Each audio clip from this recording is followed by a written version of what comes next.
Hello! Here is a little breakdown as to how I would ink a pencil drawing.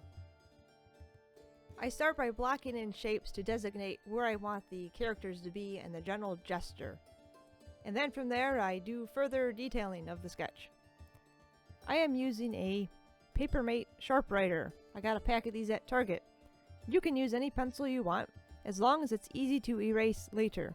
And the trick is to don't press hard with your sketch. Keep the pencil lines loose and light.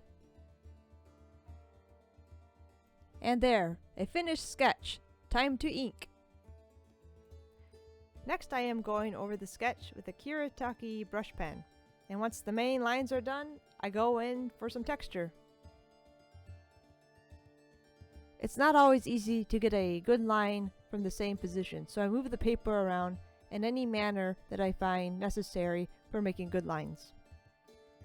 I am doing all this on Strathmore Smooth Surface Bristleboard. This paper is particularly made for pen and ink, and the kind of paper you use can have a huge impact on the outcome of your ink drawing. The wrong kind of paper can cause the ink to spread out and bleed, as opposed to getting a nice smooth crisp line. So something to keep in mind. There are many ways to ink, and I'm only showing you a couple of tools in this video.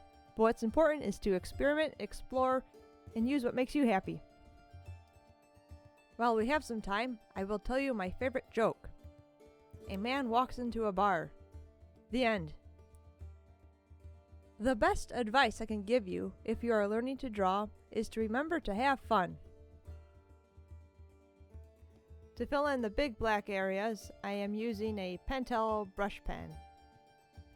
When I was designing these characters, I needed to come up with a concept that was easily duplicatable for me. I also needed to think of a design that would help these characters stand out from each other as well as the background. The big black body of the bird helps her stand out, and the black cape helps the girl stand out. I also wanted the girl's dress to be black but not compete with her cape, so I came up with that striped texture. These elements help these characters stand out from each other as well as the background and become recognizable. The ink was still a little wet, but I did try to erase some of the pencil lines using a kneaded eraser. And the importance of a kneaded eraser is that it picks up the pencil lines without rubbing off any of the paper or the ink. Afterwards, I add just a little more shadow and weight to help the image pop. And that is how I take a sketch to an ink drawing, and this sort of process you could apply to making comics.